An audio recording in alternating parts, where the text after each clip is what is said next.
आज हम इस कार्यक्रम के तहत आपको भारतीय धर्म दर्शन विषय पर हम विवेचन करेंगे और आपको बताएंगे कि किस तरीके से हमारी ये भारतीय परंपरा में धर्म और दर्शन का क्या स्थान है। 3 शब्द है, भारतीय, दूसरा धर्म और तीसरा दर्शन। भारत हमारा देश है, इसको इंडिया भी कहा जाता है, लेकिन इंडिया ही अंग्रेजों का नाम रखा हुआ है, जबकि वास्तव में हमारे देश का नाम भारत है और भारत में रहने वाले हम लोग भारतीय कहलाते हैं। अगर हम पुराना संदर्भ देखें तो ऐसा मालूम पड़ता है हमारे ग्रंथों से कि अयोध्या के राजा ऋषभ के पुत्र भरत के नाम पर इस देश का नाम भारत रखा गया। और भी कई तरह की बातें हैं, लेकिन हमारे देश का नाम भारत है और हम एक दूसरे के भाई भाई हैं। अब दूसरा आता है कि धर्म। हमारी जो संस्कृति है वो धार्मिक संस्कृति है, वो आचार प्रधान संस्कृति है। इस संस्कृति में आचार का सबसे बड़ा महत्व दिया गया है। 2 तरह की संस्कृतियां इस विश्व में चल रही है। एक तो हमारी प्राच्य संस्कृति है जो कि भारत की संस्कृति है, और दूसरी है हमारी जो है वो वेस्टर्न सिविलाइजेशन, वो पाश्चात्य संस्कृति कहलाती है, वो विदेशों की संस्कृति है। हमारी जो ईस्टर्न कल्चर है उसके अंदर भारत आता है। भारत एक धर्मगुरु देश है और इसने सारे विश्व को, पाश्चात्य संस्कृति को भी कैसे जीना, मानवता का संदेश दिया और एक अच्छा खुशहाल जीवन का प्रशिक्षण दिया। इसलिए भारतीय संस्कृति ऊंची संस्कृति है और भारत हमेशा से ही एक धर्मगुरु देश रहा है।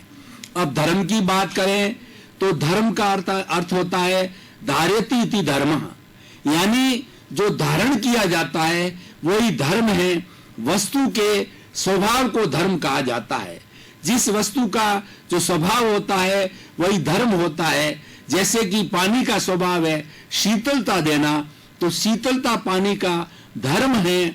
और जो हमारी अग्नि है उसका स्वभाव है ताप देना, तो अग्नि का स्वभाव, अग्नि का धर्म हो गया, वह ताप हो गया, हीट हो गया। इस तरीके से हर एक के स्व स्वभाव को धर्म कहा जाता है। मनुष्य का भी अपना स्व स्वभाव होता है, मनुष्य का स्वभाव होता है। मनुष्य के अंदर एक आत्मा विराजमान होती है। हमारी भारतीय संस्कृति के अंदर हम धर्म की बात करते हैं तो आत्मा की बात अवश्य ही आती है। धर्म एक ऐसा तत्व है जो व्यक्ति को व्यक्ति से जोड़ता है और सबके साथ अच्छा व्यवहार करने का ये संदेश देता है। और धर्म की बहुत सी परिभाषाएं की गई है, लेकिन कई बार क्या होता है कि धर्म को जो है संप्रदाय से जोड़ दिया जाता है। तो मैं भाई और बहनों एक उदाहरण के द्वारा स्पष्ट करना चाहूंगा कि जो केला होता है, केले के अंदर छिलका होता है और उसके अंदर गुदा होता है। गुदा होता है वो धर्म है और छिलका है वो संप्रदाय है। बिना छिलके के गुदा रह नहीं सकता। इसीलिए किसी धर्म का पालन करने के लिए किसी संप्रदाय का होना, किसी सिस्टम का होना, किसी व्यवस्था पद्धति का होना आवश्यक होता है। वह संप्रदाय कहलाता है।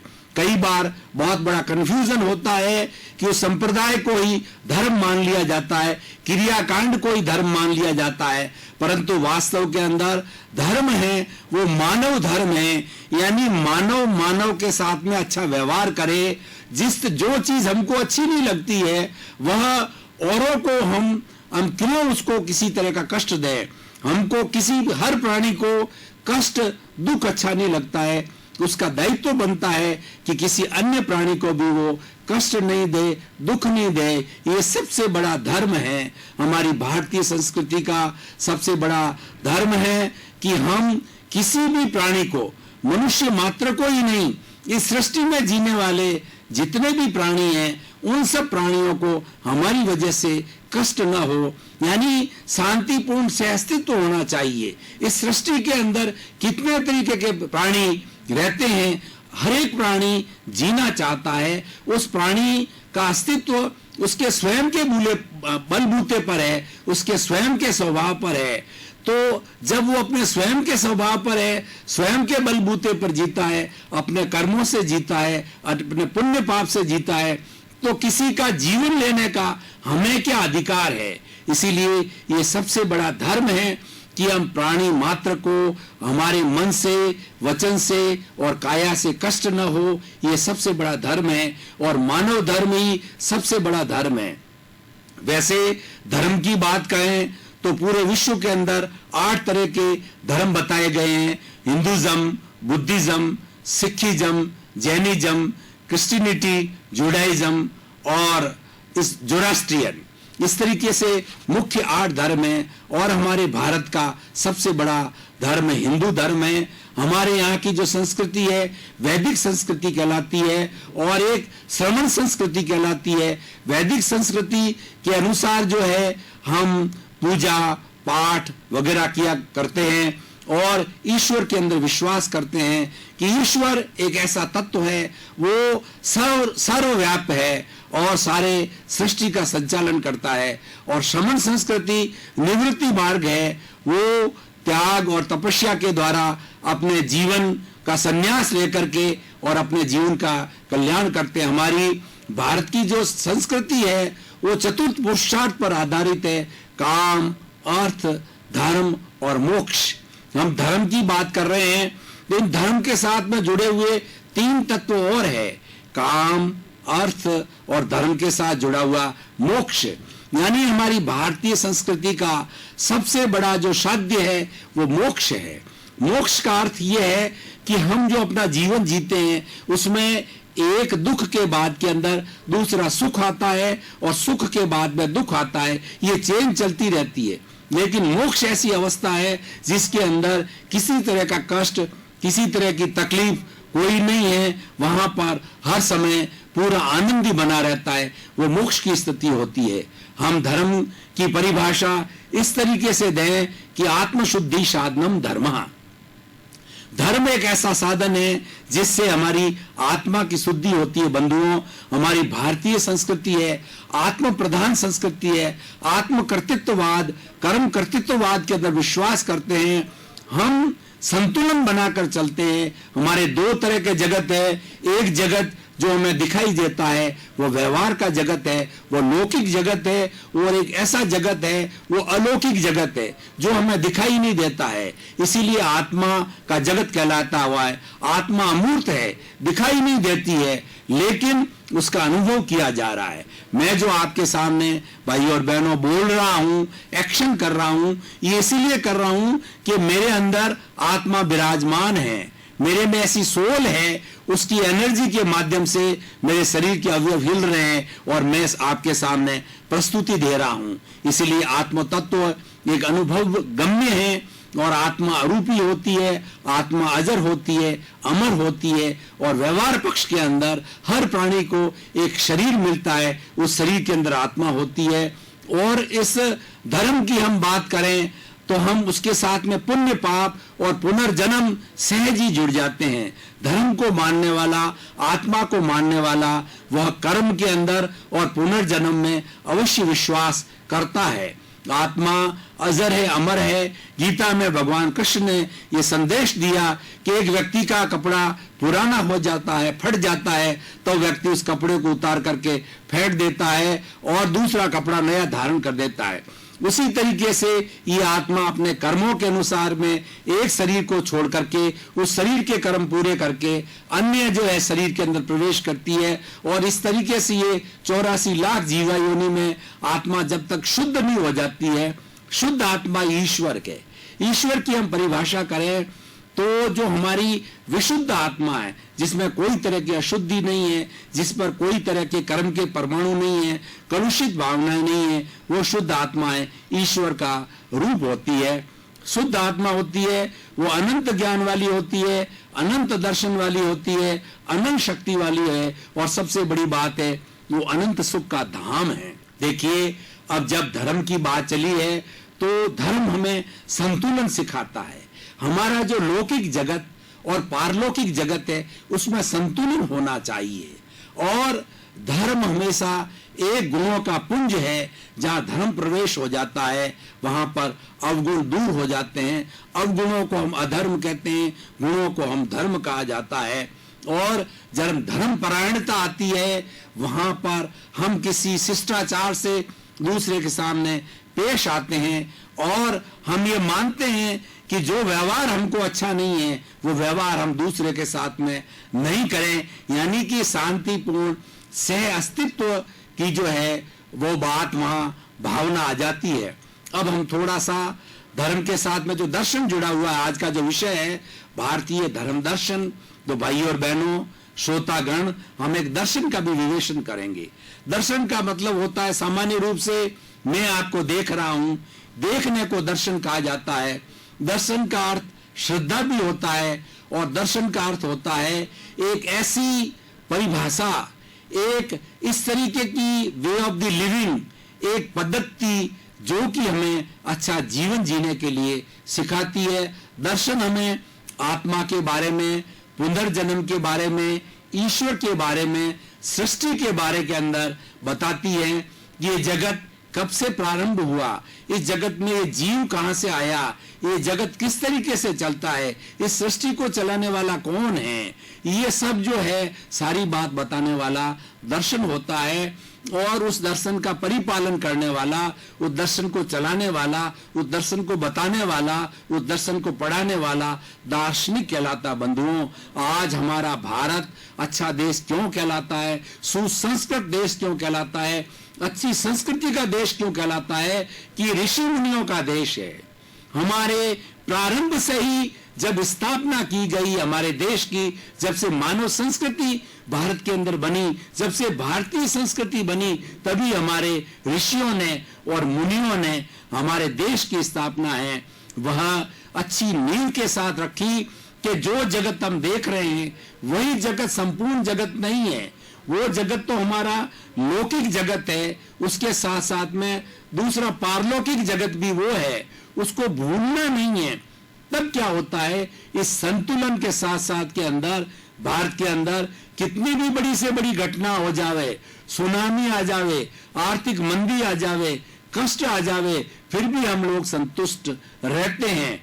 भारतवर्ष के अंदर आजकल बहुत ही कम इस तरीके के लोग हैं जो कि सुसाइड कर रहे हैं, दम घुट करके मर रहे हैं, क्योंकि हमारे यहाँ संतुलन है।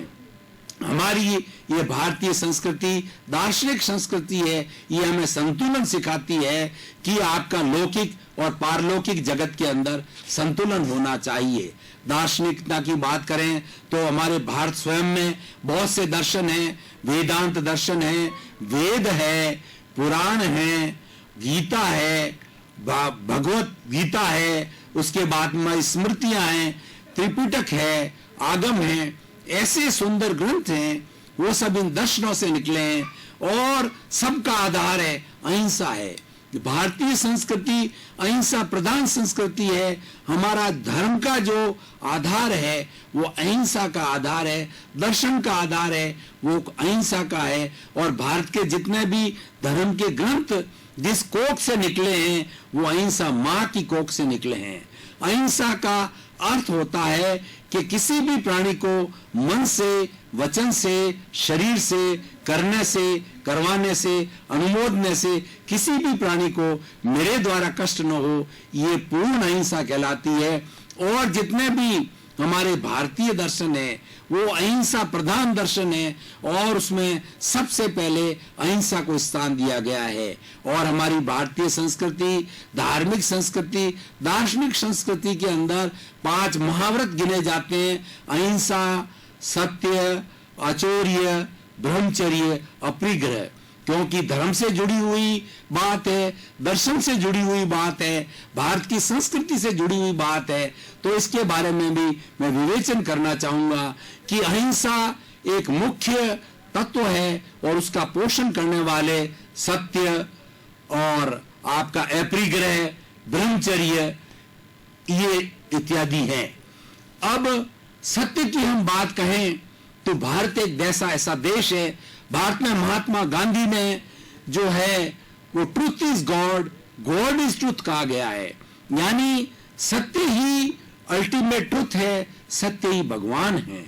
और जो बुद्धि के परे प्रज्ञा के जगत के अंदर चला जाता है वो सत्य को प्राप्त करता है, और सत्य को प्राप्त करने वाला एक ईश्वर का रूप होता है। जितने भी महापुरुष हुए हैं, जीसस क्राइस्ट है, ईसा मसीह जो है, और आपके कुरान को रचने वाले हैं, या बुद्ध हुए, महात्मा गांधी हुए, जितने भी महापुरुष हुए हैं, ये सभी महापुरुष जो है वो सत्य की खोज के अंदर गए हैं।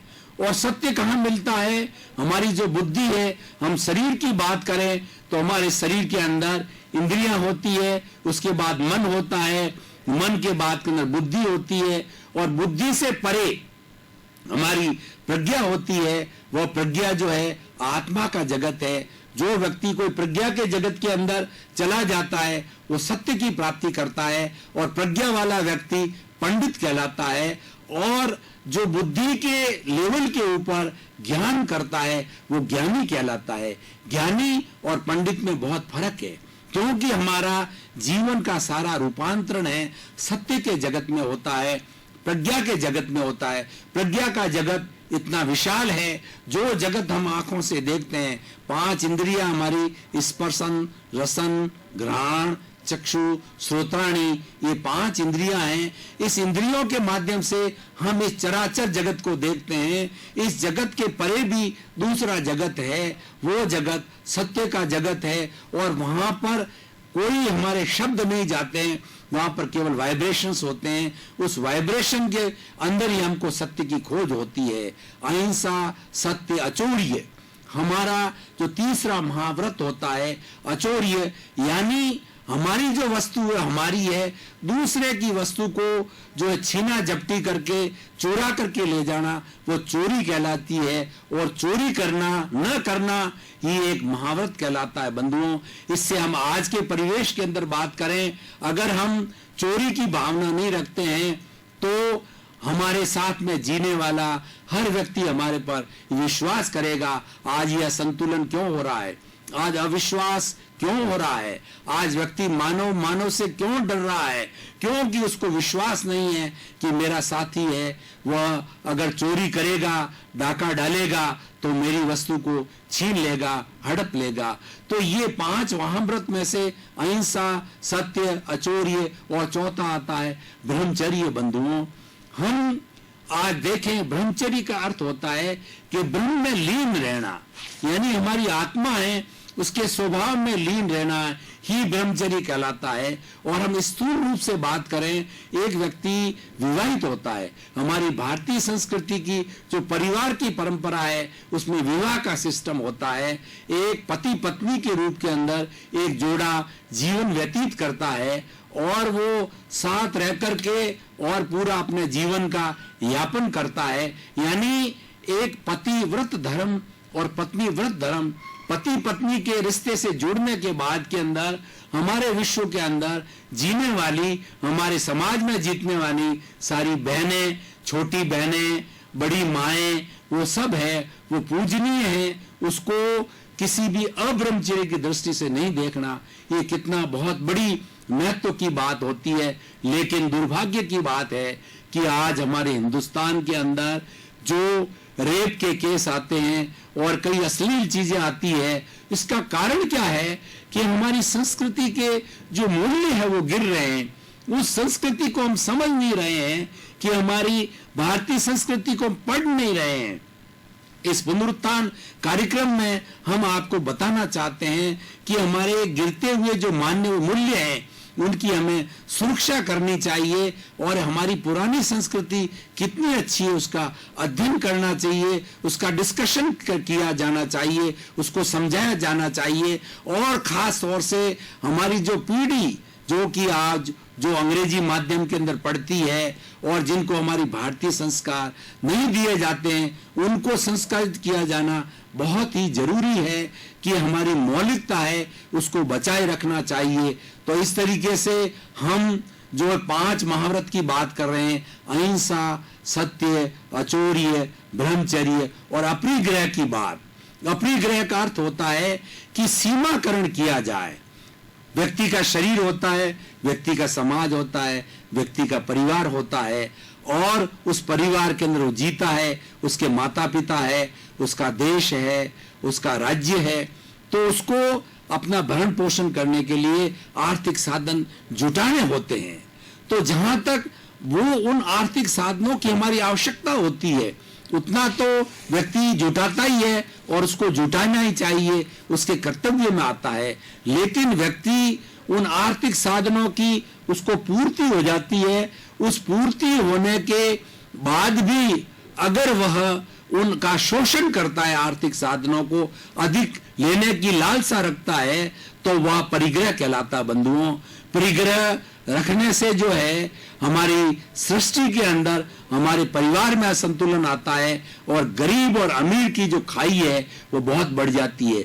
आज हम देख रहे हैं कि हमारी भारतीय संस्कृति में, हमारे देश के अंदर गरीब और अमीर की खाई कितनी बढ़ गई है। आज पैसे को इतना महत्व क्यों दिया जा रहा है?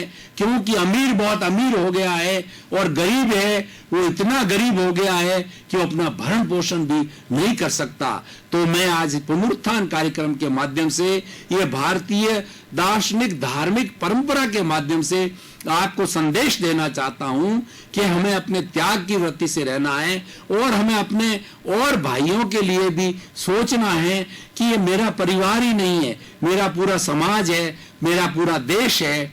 वो देश जो है हमारा किस तरीके से तरक्की करे, तो हमें उतने ही साधन जुटाने चाहिए। मैं आपको उदाहरण देना चाहता हूं कि हम गृहस्थी हैं, हमको मकान की आवश्यकता होती है। आप एक मकान रहिए, आपके जितने बच्चे हैं उसके हिसाब से अपने मकान रख लीजिए, लेकिन उसके बावजूद भी आप मकानों का तांता लगा दें और धन दौलत को इकट्ठा करते रहें, तो वो शोषण कहलाता है, वह एक आसक्ति कहलाती है, वो बहुत बुरी है। महात्मा गांधी ने भी कहा है कि जो हमारी आवश्यकता की पूर्ति होती है वहां तक ठीक है, और उसके बाद के अंदर जो अधिक संग्रह किया जाता है वो सारा शोषण कहलाता है। और कहा भी जाता मनुष्य के लिए कि सृष्टि के अंदर जितने भी धन दौलत है, अगर व्यक्ति को सारी दे दी जाए तो व्यक्ति फिर भी जो है वो संतुष्ट नहीं होता है। लेकिन जबकि वो सारी संस्कृति वो लोभ कहलाता है, जबकि सारी प्रकृति है, वो जितने प्राणी हैं सबका भरण पोषण करने के लिए उसमें पर्याप्त साधन है। तो ये परिग्रह से जुड़ी हुई बात है कि हमें उतना ही संचय करना चाहिए जितने की हमें हमारे परिवार को आवश्यकता होती है। उसके अतिरिक्त जो हम संग्रह कर रहे हैं, इसका मतलब हम अपने किसी भी समाज के अन्य व्यक्ति का शोषण कर रहे हैं। वो हमें शोषण नहीं किया जाए करना चाहिए। जब शोषण करने की जो है बात बंद हो जाएगी तो हमारी एक अच्छी संस्कृति बनेगी, हमारा जो आपस के अंदर प्रेम भाव होगा, सौहार्द होगा और एक अच्छे स्वस्थ समाज की रचना होगी।